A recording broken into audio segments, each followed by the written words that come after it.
Hello, നമ്മുടെ പച്ചക്കറി തോട്ടത്തിലുള്ള ഒരു ചെടിയാണ് ചായമനസ ചെടി. അതിൻ്റെ ഇലകൾ പോഷകാംശമുള്ളതാണ്. ഒരു ചെറിയ വിഷാംശം ഉണ്ടെന്നും പറയുന്നു. അത് പച്ചയ്ക്ക് ഉപയോഗിക്കാൻ പറ്റില്ല.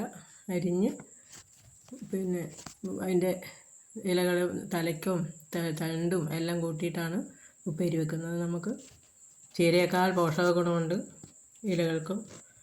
Vitamin A, C, K, calcium, ഇരുമ്പ്, പൊട്ടാസ്യം എന്നിവയെല്ലാം അതിൽ അടങ്ങിയിട്ടുണ്ട്. അതുകൊണ്ട് നമുക്ക് ശരീരത്തിന് എല്ലാ കാര്യങ്ങൾക്കും നല്ല ഉപയോഗമുള്ളതാണ്. അതുകൊണ്ട്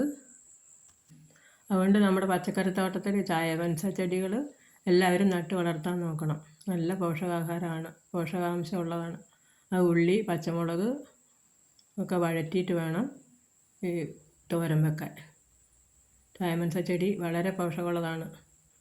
അതിൽ കറിവേപ്പില ഇട്ട് കടുകും വറുത്ത് നന്നായിട്ട് ഒരു എണ്ണയൊക്കെ ചേർത്ത് കടുക് വറുത്തിട്ട് വെക്കണം. അതാണ് എല്ലാവരും ഇത് നട്ടു വളർത്താൻ നോക്കണം. നമുക്ക് എപ്പം മുറ്റത്തിറങ്ങിയാലും ഒരു കറി വെക്കാനുള്ള തോരൻ വെക്കാനുള്ള സാധനം കിട്ടും. നല്ല ഉഷാറായിട്ടത് വളരും. അതിന് വലിയ വളവും പിന്നെ ഒന്നും കൊടുക്കണ്ട.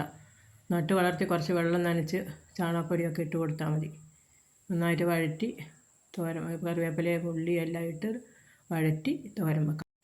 പിന്നെ എല്ലാവരും ലൈക്ക് ചെയ്യണം, ഷെയർ ചെയ്യണം, ഹെൽപ്പ് ചെയ്യണം കേട്ടോ. സബ്സ്ക്രൈബ് ചെയ്യണം.